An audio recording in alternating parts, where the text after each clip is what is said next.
Hello and welcome to the Great White North, your destination for the iciest cold takes from the frozen wastelands of the North. I'm your host, Charles Constantine, and with me is NP. Hello. Hello! What's going on today? Today, just a nice day doing errands, got a haircut.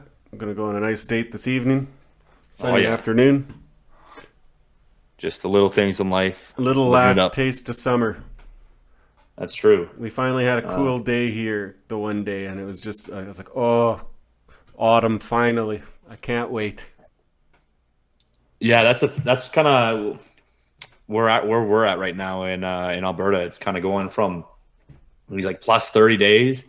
But then you wake up in the morning and it feels like fall. It's like 15 degrees and then it bumps up to 30. So summer doesn't want to quite run away just yet, but fall is kind of already here. I'm, I can't, it couldn't come soon enough. I'm ready.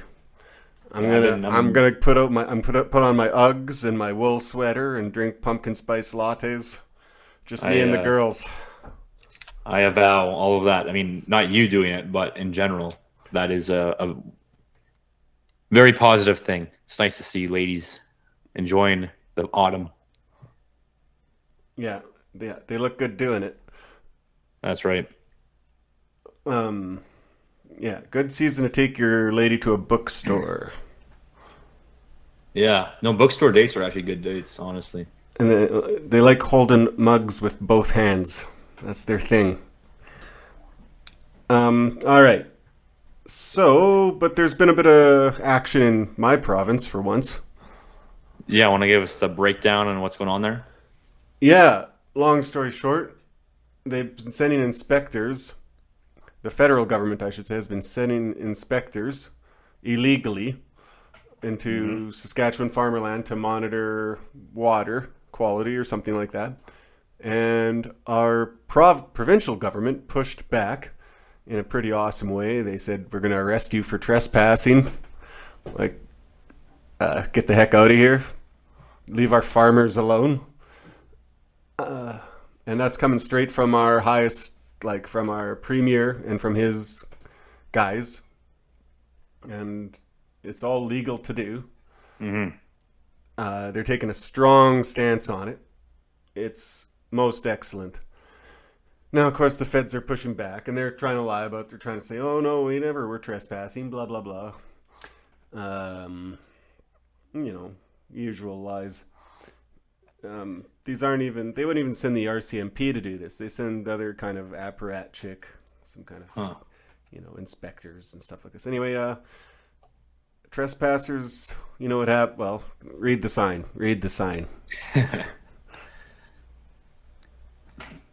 Well, on that issue, I mean, because I haven't really gone deep into like the details about it, but I think the first positive thing that comes out of this is seeing that provincial authorities are able to leverage their power to protect their citizens, so that you don't get this federal overreach. And um, maybe this is a reach for me, but this might be somewhat indicative of this sort of decentralization that's going to be taking place. If we're taking like this sort of Matt Parrott approach, maybe I'm off. Maybe it's a reach, but it seems like if the authorities of provincial governments are able to leverage their power like this, then that tells me that there is a lot of potential for that to go further than simply just preventing inspectors from trespassing. Um, Yes, absolutely. And and yeah, hopefully it's a model that continues to expand that way. yeah, because again, you could have yeah, you have the argument that okay, the provincial authorities aren't our guys. Like, I know, of course, right? Like, of course, Well, politicians are going to be all on your side for it everything you depends on the want, day. right? But that doesn't mean that they can't do things for us to overstep these sort of federal, the policies that are coming from Ottawa that don't fit with our interests. And I think there's a greater degree of disconnect from Ottawa than there are from the provincial leaders, at least from what I've seen. Yeah. And we see like Alberta and Saskatchewan are doing a lot better than the other provinces in that regard. And I think it's partly due to the nature of the leverage that the provincial leaders have, on top of the citizenry that we have as well, pushing them in one direction or the other. So I think there's a lot of value there. Yeah. Do you want to get into I might know something of the nitty gritty of how this came to be, or like some of the interpersonal politics, if the rumors are true. My inside man at the ledge. So during COVID, we might have even talked about it, but we found it unusual how Scott Moe, the premier here, flipped so drastically on the issue and against pretty much the wishes of his electorate. Like he would have easily been able to have no mandates here and everyone agree with it, or like a light masking mandate or something like that. Yeah. But what happened? Certainly not the IDs, which he claimed to be against from the outset. Trudeau came down and apparently bullied Moe and Kenny personally. And, I don't know what threats or whatever whining he used at them, but it worked. I think they've been extremely resentful of that since, especially since it really hurt them politically, I think. So I think they're just no longer willing to play baller. Like, they know where their bread's buttered a little bit better now. And they probably won't forget that kind of like personal insult. Yeah, because, again, we talk a lot about the way the structures are established and how, there's certain realities of political systems that you have to follow, and that's just the nature of the development, the nature of the meta-stability, you could say. But that doesn't mean that there aren't those interpersonal aspects that are going to play roles in what people can do. And again, if we take Matt Parrott's model, for example, the vapor trad notion of things and this opening up of a possibility of more decentralization, those interpersonal politics will likely open up space for more of that development into decentralization, so that we're not completely at the whims of pure centralized technological structures, at least in the way that we have known them for the past few decades. Yeah. White pill, really. Very much so. It is a positive. Very much so. And if it's collapsing at the level, because we know the nation, or Canada especially, isn't the highest level of organization.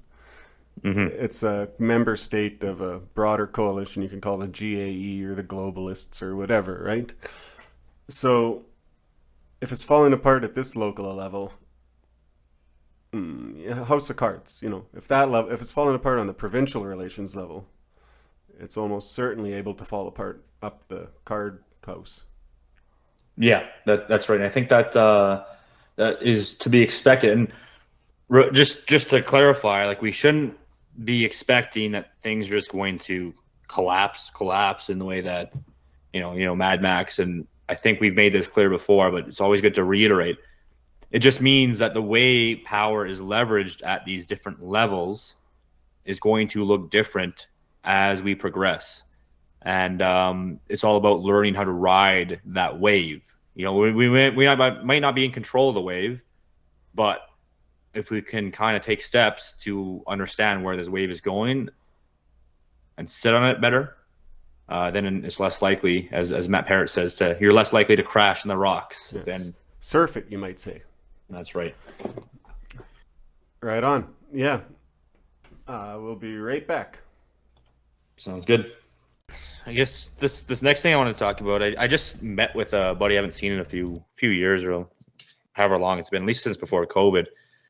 And this what I got from this is a general trend that we've seen in a lot of men, and this guy's a little older than me, a few years older than me, so like late 20s or early 30s, I think.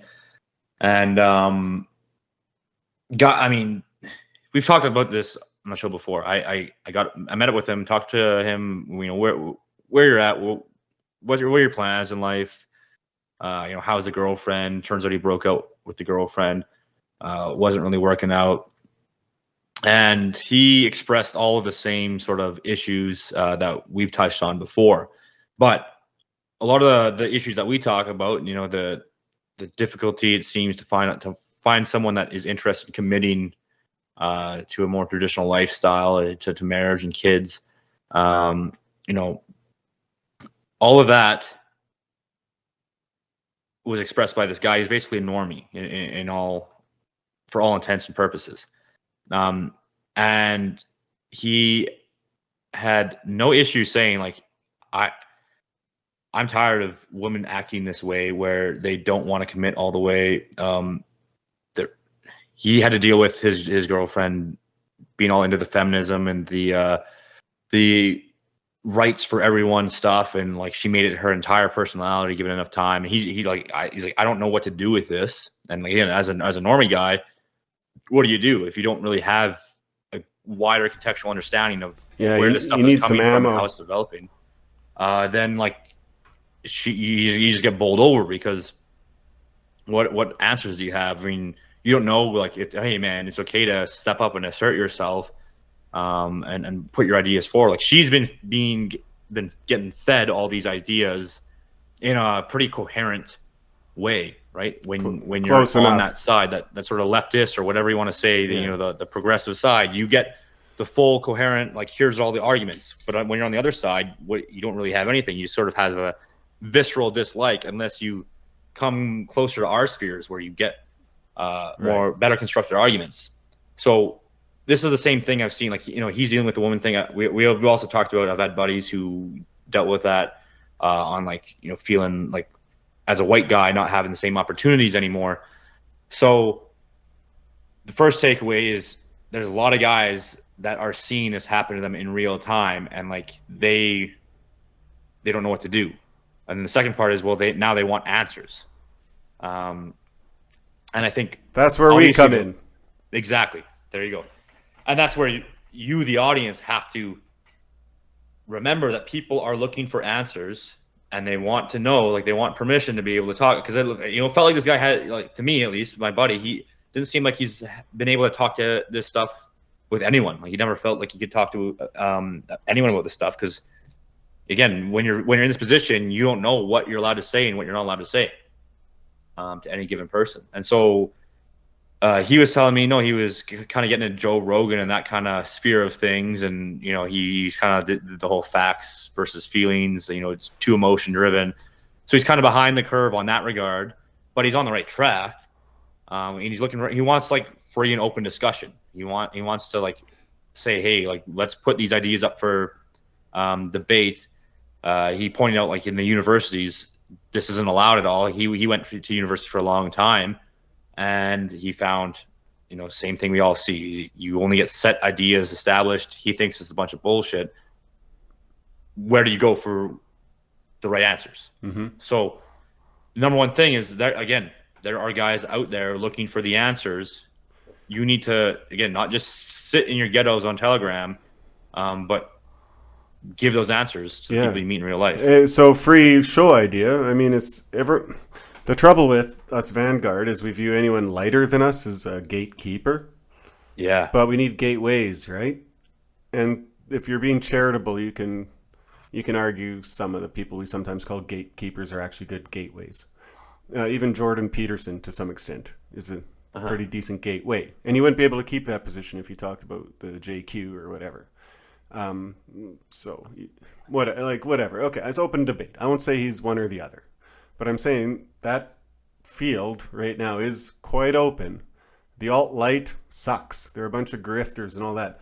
What would be much better, something like what what's that guy that everyone likes? The raging dissident? The Diagolon guy. What? You know the Diagolon guy? Nope. The raging dissident, I think he's called. No idea. Okay, something like that. He's more like our guy who like tones it down. Except he goes on these crazy rants about like almost Fed posting about what he's going to do to Trudeau. Yeah, like, well, I don't. Yeah, again, I don't really know if that's a good example. Like, it doesn't. No, I don't think no. isn't that being investigated as like a terrorist thing? I don't know. Yeah, That's probably not. actually, that's probably Not the a worst good place. example. But how about then like that's worse than. Yeah, that's, how about you just use our show? Like, just send this. Like, yeah, we don't even. we got rid We're of not this. really that. We're not that vulgar. I got rid of the Sonner ad. Yeah, we're not. We're not really that vulgar. We don't. Again, I think most people would be pretty agreeable with anything that comes out of the show. I would say the biggest barrier to entry probably is some of the ideas things when we talk about certain texts. But even that,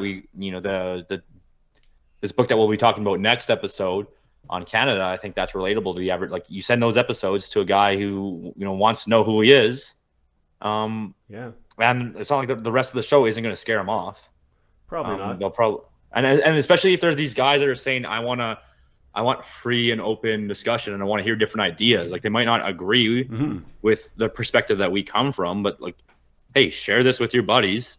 Oh, and show them what it's about, and I guarantee you they will be more amenable to listening to what you have to say as well. absolutely. I showed my hippie girl our Matt Parrott interview. Oh, nice. And her comment was, "Oh wow, I just never think of the right as being intellectual." But like, we're actually we're discussing things. We're not the NPR of the right. I think we're way better than that. Oh yeah. But we kind of like, that's what I'd say. Like, we're kind of your thinking man's right wing, right? So that was the impression she got anyway. Yeah, well, and I think that fits pretty well. That there's a whole kind of sphere to discussing really big ideas, right?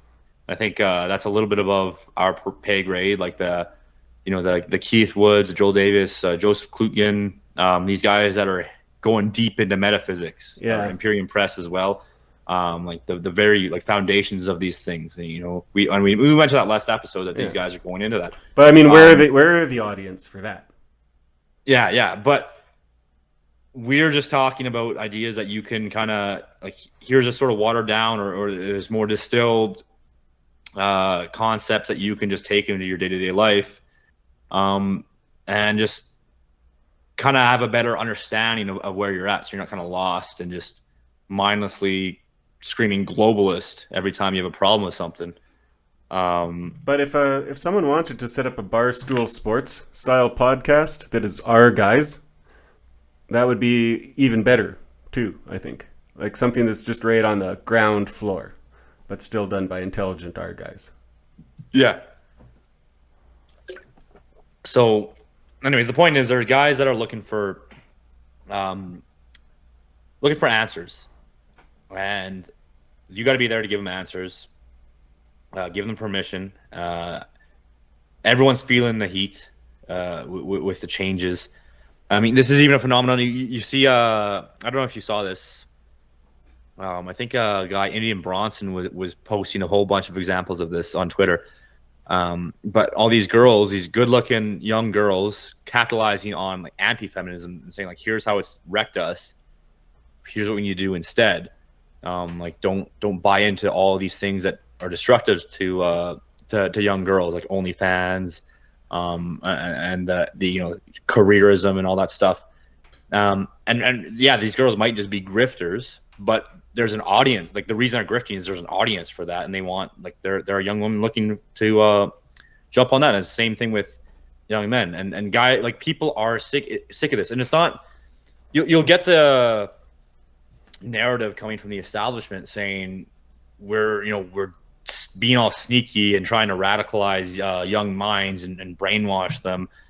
No, that was you. That's like, no, that you again. They just accuse your enemies of what you're doing, and they might not even because we talked about this with the last technology and empire. They're just doing it out of necessity because that's how you have to make. That's what you have to do to make this liberal empire function. Is you need to have all of these young college minds thinking a certain way so that you can continually keep up the facade that you're running with this liberal empire. And so whether they're consciously or unconsciously brainwashing someone, they're doing it out of necessity. And then they'll accuse us of doing the same thing, but we're just responding to a situation that doesn't work for us, and it doesn't work for the average person. And those people are realizing that. I'm looking for answers. That's really where we're at now. Yeah, they don't want you to know this, but normies are free. You can take them home with you. I've got 458 normies in my basement freezer. Oh. Not that. No. I meant in my basement. Why would you even do in that? my basement library, getting red pilled. Sorry. That makes more sense. Yeah, they kind of putting them in the freezer. That completely defeats the whole purpose. I'm saving them for later. My cryogenic army will soon rise. Yeah. Anyway, never mind. Yeah. Especially after COVID, that's a great angle of attack. There's so many people disillusioned with the big pharma and Western medicine. Those hippie girls are ours to take. Take one home with you. Yeah. I think that's pretty much it. I guess the one thing I did want to do is sort of critique the whole, like Andrew Tate, for example. Yeah. As an answer. And I mean, he's indicative of like a type that's always been around, like Roosh, the sort of, red pill pickup artist type guys. Red pill brown pickup artist. Yeah. and so that's one thing, just to cap this off. Don't encourage guys to watch those types of guys, because they're not giving a proper answer. Remember, what we talk about on the show all the time is, we need more virtue in the world. We need appeal to like strong morals. We need less octoroon human traffickers. Yeah, exactly. Like, why, again, if you're on this side, if you're against what's happening, why promote a guy that says, well, OnlyFans is okay as long as I'm making profit off of it, off the girl? Okay, well, you're just doing. How does that make you any different than a pornographer? Which side do you think he'd be on the DOTR? If he's our enemy. So that's just because someone makes libtards mad doesn't mean that they're inherently good. And that's the mistake I think a lot of right wingers or guys in the sphere make, is you're like, oh, we see that this guy or this personality can produce a reaction from the people we don't like, but he's not promoting anything unique that you couldn't find from better people. And then B, he's not promoting anything that is actually going to produce positive results for the young men looking for answers. Absolutely. Charles, so just step over that. What do you think of the theory that he's astroturfed, that they put him up to knock him down like that? Well, I mean, what it doesn't. There's a whole like CIA dad connection or whatever it was. There's probably truth to that, and you probably do get, like, you usually don't get that much attention unless you have some sort of astroturfing. Again, I don't know if it really matters that much one way or the other. Sure. The point is, that's a big personality because he does provide some answers, but it's convenient that he doesn't really give you a positive solution, and he ties it all together with this. Frankly, like, disgusting behavior that we don't want to see. It's just like Hazoni. It's like, yeah, like it doesn't matter. Yeah, sure. It doesn't. Maybe the IDF funds them. It doesn't matter. We can take them down on the virtue of their ideas. Like, it's easy. And then there's no way to fight that. You can't say, actually, no, he's a self-made man, or you're just a conspiracy theorist. No, we're literally, like, if you attack them right on the root of what they're saying, then you're chopping down the tree at the root, at the trunk. Mm-hmm. That said, yeah, he's probably astroturfed. Whatever. All right. Yeah, fuck those guys. Let's move on to a new topic. All right. Yeah, sorry, Charles. I'll be right back. I've got to grab the finest drink in all the land. Mean Bean Java Monster Energy Drink. Yes, that's right. Mean Bean Java Monster Energy Drink. The finest drink in all the land. Yeah, well, why not just... I got a White Monster. Why don't you just drink that?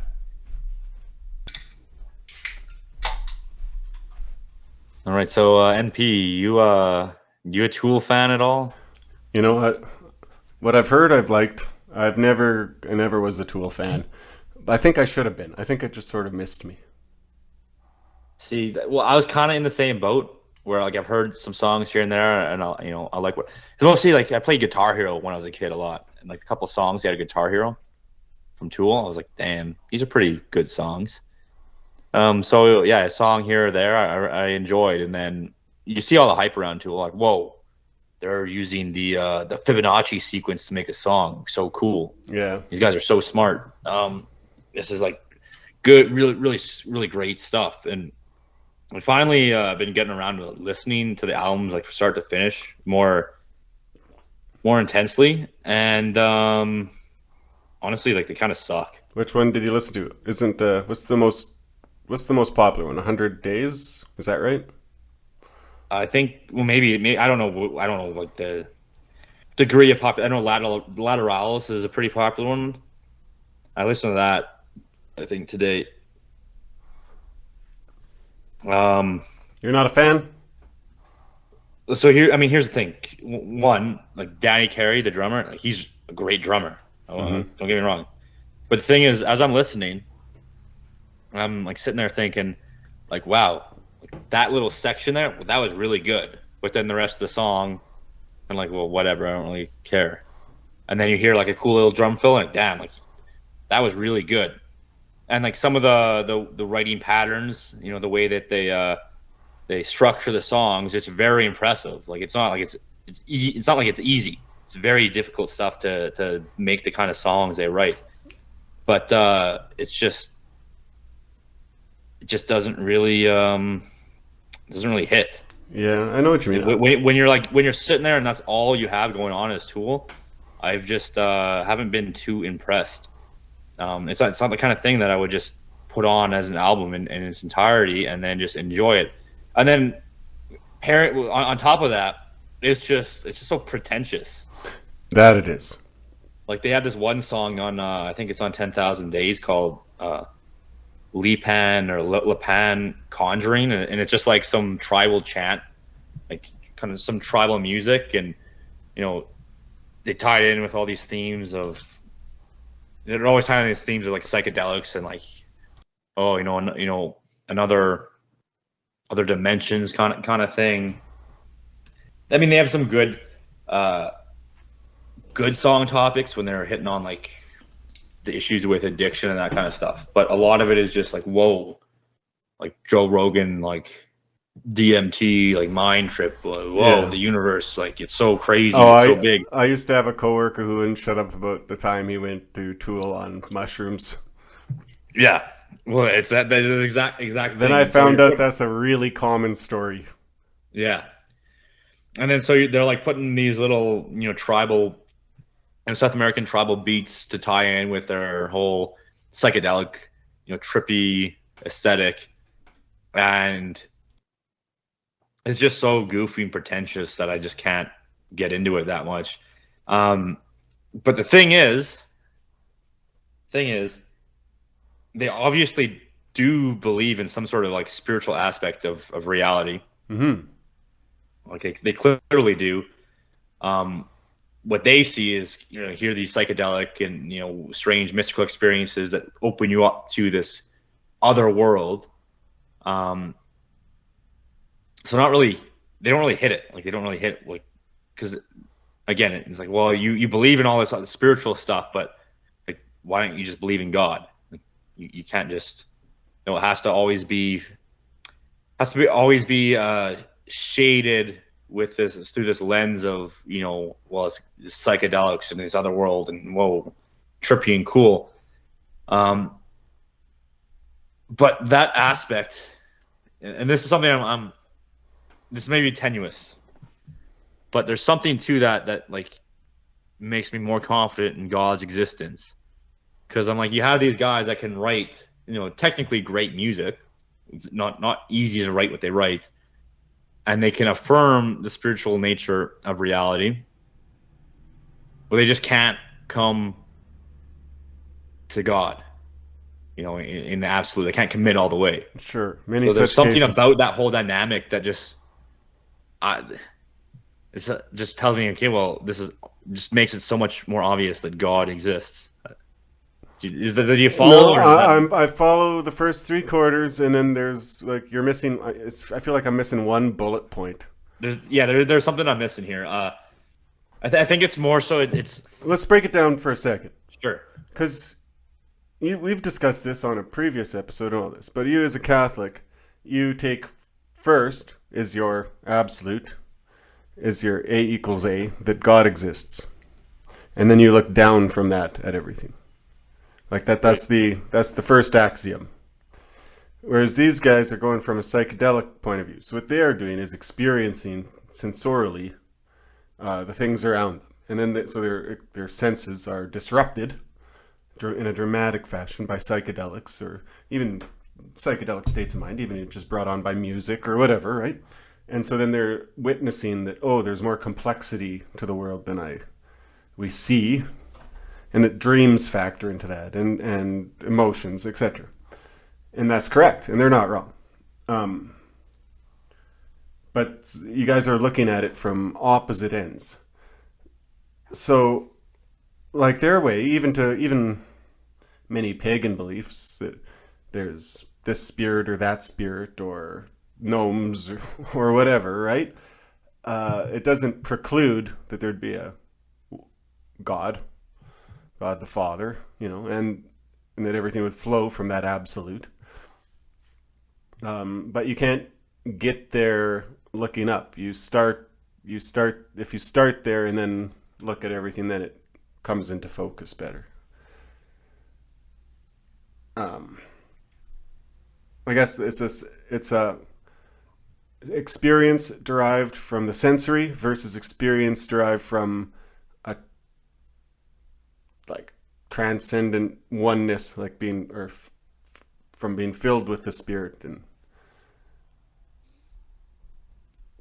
Yeah, see, that's kind of where there might be details I disagree with on that, but that's maybe less relevant. I guess what I was trying to aim at is for these guys to be onto something, like to say, like, okay, the spiritual aspect of reality is necessary. We see that, and understand that, because like a lot of atheists just like outright deny any of that. So at least they're on the right path in that regard. yeah, But they're drawing it in from the completely wrong space. Like psychedelic experience does not indicate like God. Like no. 90% of psychedelic stuff or it does, but no more so than walking through a beautiful field. Yeah, that's what I was going to get at, is that like this sort of synesthesia, where like all your senses kind of seem to blend together, like that actually just happens when you're experiencing the world anyways. Like you never just have sight on its own.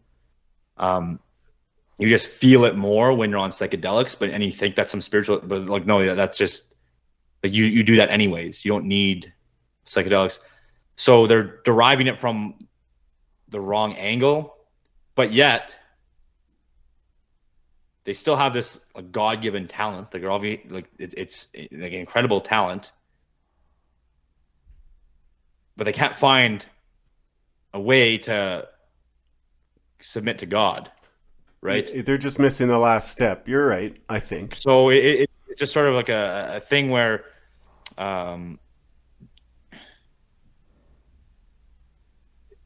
the inability to commit to something higher than yourself while still acknowledging that there is something greater than yourself tells me, like, well, yeah, here's the necessity of having a higher absolute, because people can recognize it while still not wanting to submit to it. So something with that just tells me even more so that higher absolute has to be there. That's sort of that last bullet point is still missing, but I think we've drawn enough around it that we can kind of get it by its negative. Like, I see what you're saying. I guess I'll have to leave it to the theologians or the philosophers to to articulate exactly what that missing point would be. But I agree with you, and I can see what you're getting at. anyways, and the story is Tula isn't really as good as they're made out to be, and they're kind of pretentious. And they, like, that's not to say they don't have cool tracks here and there and cool little drum fills every once in a while, but that's the real moral of this whole discussion. While we're on the topic of music, I've been sort of thinking about this whole this notion of music and tradition, and the musical tradition as itself as a good way to explain tradition as a whole, kind of in a similar way to how we discussed Owen's article on tradition and subjects. So, I mean, before we go into all the details, both of us watched, and we'll put the link in the description, this another vignette, a Canadian history kind of cultural, what would you call it? Cultural vignette song called Black Fly. The man Black Toby was the captain of the crew, and he said, I'm gonna tell you boys what they're gonna do. They want to build a power dam, we must find a way for to make the little lamp roll the other way. With the black flies, the little black flies, always the black fly, no matter where you go, I'll die with the black fly, picking my bones in North Ontario, in North Ontario. It's a real delight. Kind of an aspect of Canadian history that was, again, just another fun, enjoyable little song, and again, it just feels very wholesome and kind of thing that you'd only get from Canadian, I would say. What were your thoughts? Oh yeah, no, precisely that. But this one has a bit of a different aspect of Canada that will be. We'll hit it again in the book we read next week. It's just simply called Canada. But this is the, how to put it, casual morbidity. We are absolutely immune to, well, in the book we'll read next week, say scalpings or frozen children, or in this song, the black fly. The black fly used to drive settlers actually to insanity. There's many suicides, many killings, etc. Before we'd burned out a lot of this bush. Like the Quebecois settlers in the 1600s, the only way to get away from it, where they're clearing out that brush, was to burn smudges. You're working this thick smoke all day. Yeah. That's the only thing that gives you any relief from the thousands of little flies.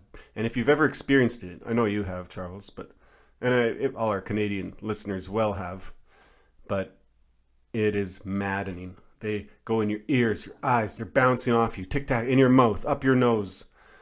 It's a real horrifying thing.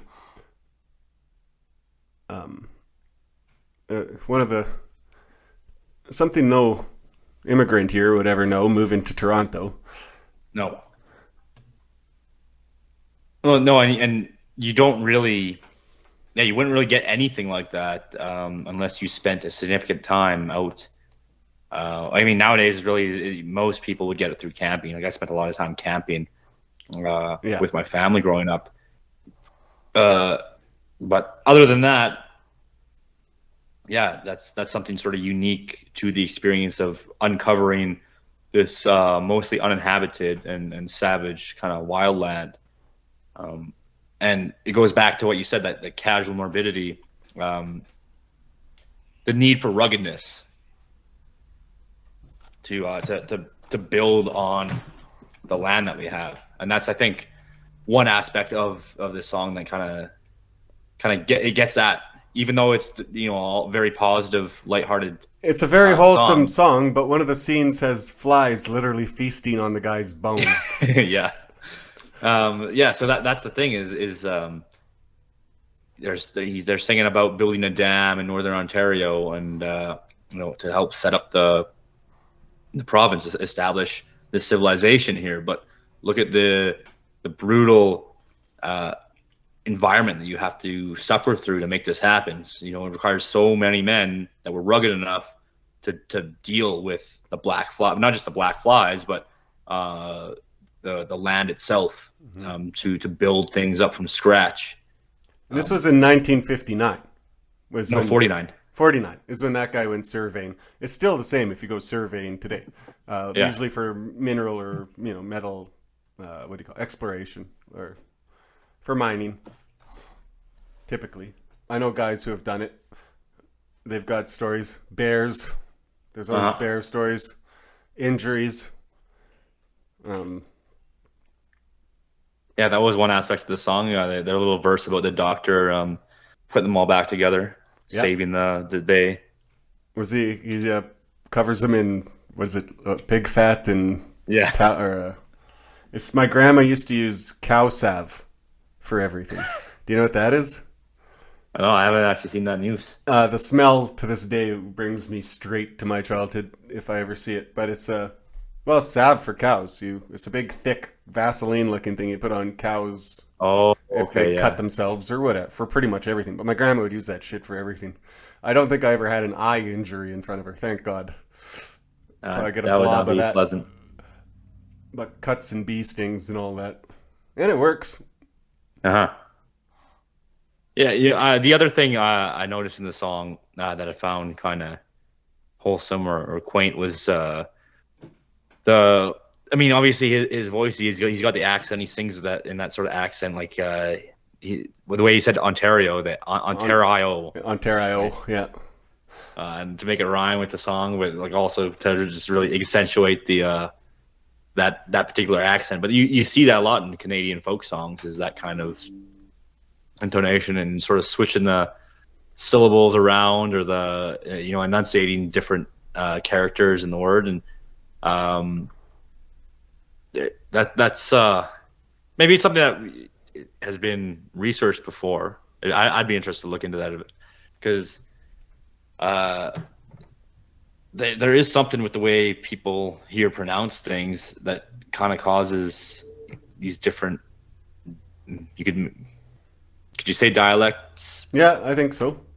But you have like people that live in Calgary pronounce is it Calgary or Calgary, and you have the whole dispute in Calgary over how to say it. And someone that's not from the area comes in there and they know they're an outsider because they say Calgary as opposed to Calgary. And I think that's a big. I'm trying to figure out which I do. Calgary.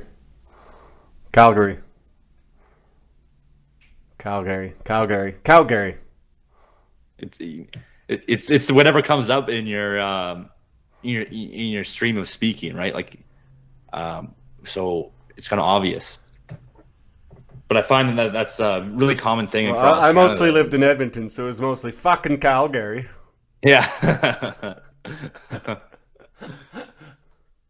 But yeah, those are little things that are just unique to being in Canada, and you're not gonna.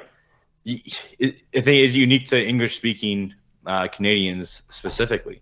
You can't really step into that aspect of the tradition as an outsider. Even if you're like from another Anglo country, like even like someone in the UK coming here, like you're not gonna grasp that aspect of the culture if you come in with your particular speaking style from a country like that. So I that's one thing that I think about listening to these sorts of songs and hearing those little aspects of the folkish Canadian dialect that really brings those differences to light. Let me try and talk like a farmer for just a second. I'll try and say stuff that a farmer would. Yeah. Oh, yeah, we got Dad back out on the cedar. Yeah, he's good. His leg is better now. Yeah, he was out there for a bit, but he's a tough old piece of shit. Yeah, good enough. A bit shaggy this year. Dogs. Oh yeah, Carol's still kicking. Yeah, her mom's come up for the weekend.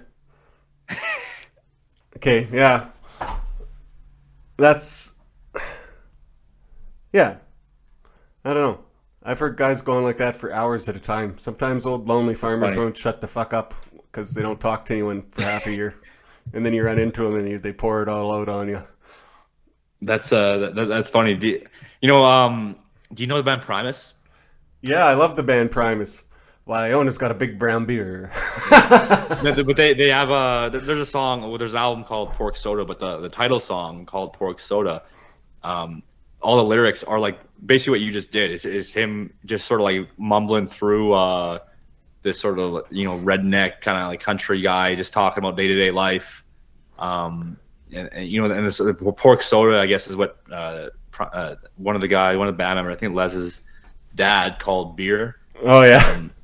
Yeah, That's so great. it's called Pork Soda, and then it was like, yeah, the whole point of the song was him like doing what you just did, just like mumbling through like the woes of the day, and then the chorus is grab yourself a can of pork soda to just you know clear away the day. I'm gonna have to look that one up. I don't remember that one.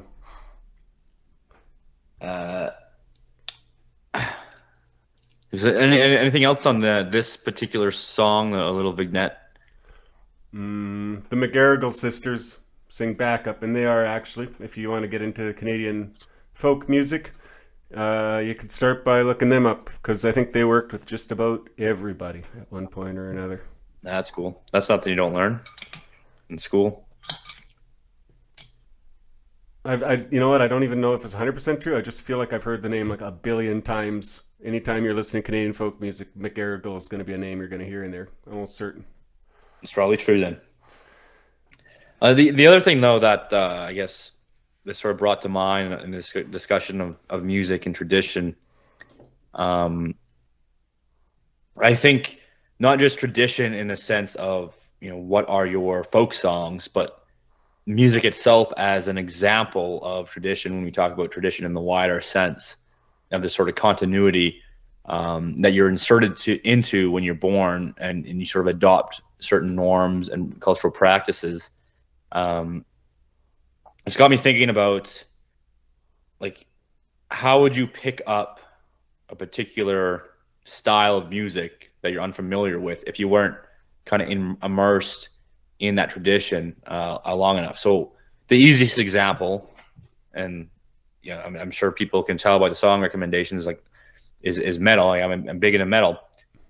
And when you go into the really heavy stuff, you can't just jump into that. Like, it doesn't make any sense to the average person, just noise. But if you track that tradition back far enough, you can find something that is a frame of reference. Mm-hmm. Right? Something that's related more to the average day-to-day stuff that you would hear about in going about your day. So eventually you go far enough, or you find a different strain of that particular tradition of music that is more accessible, and you can kind of insert yourself into listening about that aspect of their tradition. Metal is got a particularly clear tradition because you can almost rebuild it from scratch, just in your own room with a tiny little guitar amp. You're going to be playing, and you're going to be like, I want it to sound heavier. I want it faster. I want it heavier. And you just put that ethos behind everything forever, and you wind up with metal. Yeah, well, and then so that's kind of how that shows you that, again, if we kind of parallel this to actual tradition, you can't necessarily just jump into someone else's tradition and then suddenly get it without having a reference point, or a sort of a point where you can ease in and then build yourself up to where it's at now. Because, like, we'll use the example of a band like Meshuggah. Yeah, very strange, very inaccessible to a beginner. If you are a listener of the show, go listen to, and you haven't heard Meshuggah before, go listen to a Meshuggah song just so you get the idea. But if you just jump into that, it doesn't make any sense. I love them. I never got it when I first listened to it. I'm like, well, people are saying this is really good. This sounds like a bunch of garbage, or just noise I can't keep up with, because there's these wacky, weird time signatures. It's all chugging. Is it you weird can't pick that out the grooves? Is it weird that I came into metal via prog rock? No, not really. Is that pretty common? Yeah, that's common. Huh. Oh shit! Now people know I like prog rock. They're gonna call me Whatever. a nerd. They're gonna call me a nerd. Who cares? I mean, Yeah, I am. bands like Yes and Rush are great bands. I love Yes. I've got a love-hate with Rush. Mostly love. Gentle Giant. That's one most people probably don't know about, but they're from No.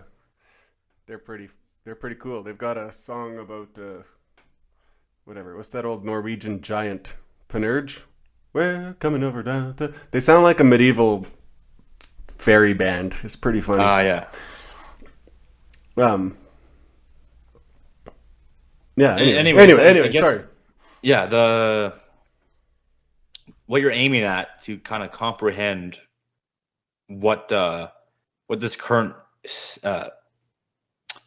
instantiation of that tradition. You know, we use the example of Meshuggah, but then there's stuff that has built off of Meshuggah that you wouldn't really get. Like you wouldn't get. Again, I'm going to use another band that's kind of an obscure, Car Bomb.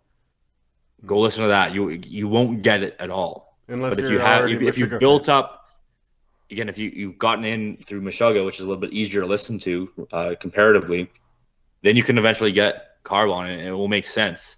But you can't drink deep in what that aspect of that musical tradition is without some prior immersion into previous aspects of the culture. And then this goes back, and obviously you have some form of music that you get as a child, and whatever that is gives you your basis, and then you kind of have to jump off into whatever is accessible from your point of entry, and then build from there. It's never, you very rarely can you just jump to the 10 stages down the road and just get it. It will be too hard. It'll be too jarring, and then you won't want to follow through with it. Food. So I think to some extent that's the same that any tradition in general operates as. I was thinking, because food and spirits are the exact same. Yeah, exactly. So, and then like just on the even broader scale, you have you see people moving from one culture to another, right? Immigrating. You could even say a very easy example. Okay, you move from Canada to Japan. And to just try and jump into the day-to-day life of Japan without any sort of prior knowledge of where it's at and what has led it to that point, and have a general sense of how it's built there, it's going to be very jarring if you just start from day one without having a sort of prior aspect. And if there's no appreciation for the necessity of that sort of building off one level to the next, then you'll never have a coherent understanding of your point in your tradition. And I think that's where a lot of people right now are so stuck, is that there's no understanding of how point A has gotten to point B. Again, we've talked about this when discussing Owen's article from very early on in the show. It has to be a stream of understanding. You have to be a part of the development. And if you aren't, and if you don't have a sort of foundation that demonstrates that, then you kind of are lost, and you're just, it doesn't mean anything to you, in the same way that listening to the kind of advanced levels of metal wouldn't mean anything to someone who doesn't have a background. What about someone who has nothing they appreciate on a deep level like that, who's never taken any of these voyages? Because there's a trillion paths you could walk down. Even metal branches off into a dozen. But then you end up with really shallow people who at best know the surface or one layer of anything, right? I think that's probably where trannies and bugmen come from sometimes. Although even they know a lot about comic books. No, I guess here's where you can explain that, and here's why I think it's important to understand or have some respect to that. Because the thing is, you don't have to go deep into any of this stuff if you don't want. You can't expect the average person to have an in-depth understanding of all these different cultures or traditions, or even their own culture and tradition as they live. But the problem is because they're just like, they could just be participating in a stream that has been coherent from their ancestors to where they are now. The difference is now you are cut off from that. Most people don't really have a connection to their ancestors and their tradition. That's been cut off. So now you, by necessity, if you want to understand that, you do have to go out and look for it. But most people aren't and weren't ever going to do that. They were just going to participate because that structure was just provided for you. Right. You show up at the hall, and the music that's playing is the music that's playing. Right. So now that that's kind of gone for most people, that's where the issue is. Like I said, it's kind of like you didn't have any background in metal, but now you're forced at this stage of metal to stuff that you can never comprehend, and you don't want to. Maybe you don't want. Maybe you just wanted to participate in the base level, but you don't. No one has a collective understanding of their own tradition, so that's all stripped away, and they're left kind of floating in whatever is forced upon them without any anchor to the past. Sure. I mean, it's easy enough if you really want nowadays. If you listen to Meshuggah, you're like, this is interesting. I don't get it yet, but then you look back and you go, oh, Cream, Ozzy Osbourne, down the line. Yeah. It's an easy enough track to follow because it's all documented on the internet. Much harder to follow would be, what is it to be a Canadian? That's right. And so hopefully we're laying down some stepping stones. Yeah, and I think that's kind of what one aspect of this project I would say is giving people a coherent sense of how to be immersed in who they are, at least here in Canada. So yeah, anyway, that was sort of just an interesting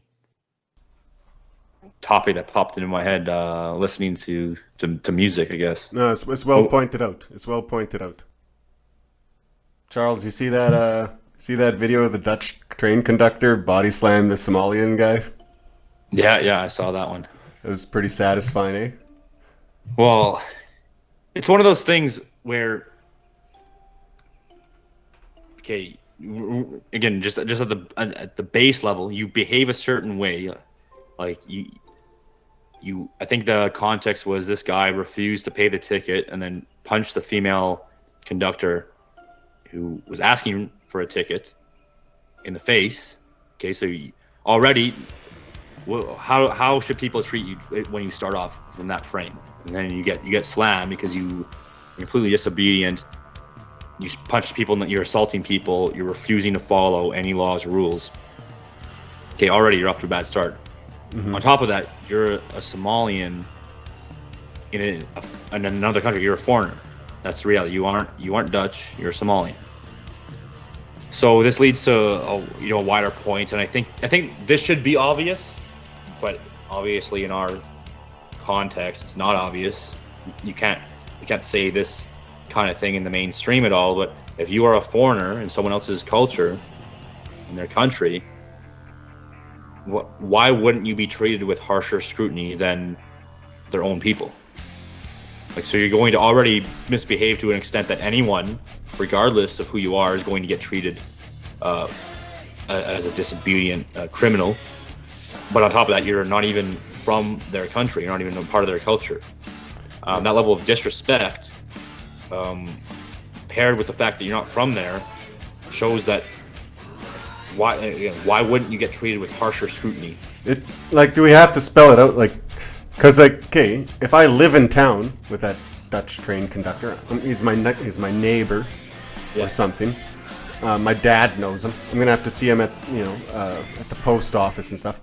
I'm gonna want to be on better relations. If he knows I'm a thief or punch women or something like this, it's gonna get real awkward for me. Yeah. So we can depend on each other, just because we know each other's reputations. But now, so anyone who's even itinerant workers from the same country, but say the train crew comes by, you keep your daughters away from that. You keep, they might, if they steal or whatever, you're never going to see them again. They're never going to see you again. They know it. Yeah. So they have really very little. They have no societal restriction on their behavior except imminent, immediate force or scrutiny. As much as demanded. Yeah, and the whole modern narrative is that someone foreign or someone that someone who's the other should be treated with less scrutiny than your own people because of all oppression or laughable. You're right. If you otherize, they're gonna be in a worse situation if you otherize them more. But no, that's how you uphold your social norms, and you ensure that this person does not, like you made the example of, does not exploit the fact that you aren't neighbors, that you aren't familiar, that you don't have to worry about your social reputation. I mean, it's such a clear example to use the Logan Paul in Japan, right? Like, guy goes around disobeying all these social norms in Japan. Videos a dead body in a suicide forest, because he's not tied to anything there, and he can just leave. It was really classless, really embarrassing. And so to expect Japanese people not to treat someone like that, who coming in with no context and no understanding of your social cultures, to treat someone like that with less scrutiny is insane. He's the example of the disruptive. Again, you lose the point. Well, not every single one of these people is disruptive like that. Oh. Sure, not every person that comes, but whatever. Like, the people that are going to be the most disruptive are the ones that have the least connection to your people and your culture, and B, the people that have the what was I going to say? Whatever. Well, okay, here's another way to get a lot of scrutiny put on you. Be the known town troublemaker. Doesn't matter if your great-grandfather was... If you're on the bad side of the cops in that town, or the known troublemaker, they're going to be all over your ass every day. I know I've had friends like that. Just... They'll, like, kind of make your life a bit of hell sometimes until you leave town, even. And that can be if you're born here. But, so... Right. Yeah. Oh, do you yeah, so like remember all the these news... social... Do you remember the news story of the people on the Holy Thai Mountain? I think it was Thailand. And they took their clothes off, and it was a big thing. And we scolded them over here. We're like, how dare you go to there? How dare Canadian students go over there and be disrespectful? Yeah. I think that's right. You should scold them. Yeah, exactly. There's you got to have social cohesion, and if someone comes as an outsider, that is going to be very likely that there's potential for social cohesion to break. And even if they're not the ones breaking the social cohesion, the only way that you guarantee that they are going to follow along is if they have that extra eye on them, because they know that there is consequences for their actions. And hey, guess what? If you follow the social norms, there's not going to be an issue for you. So what's the problem? Like, just behave according to the people that you're visiting.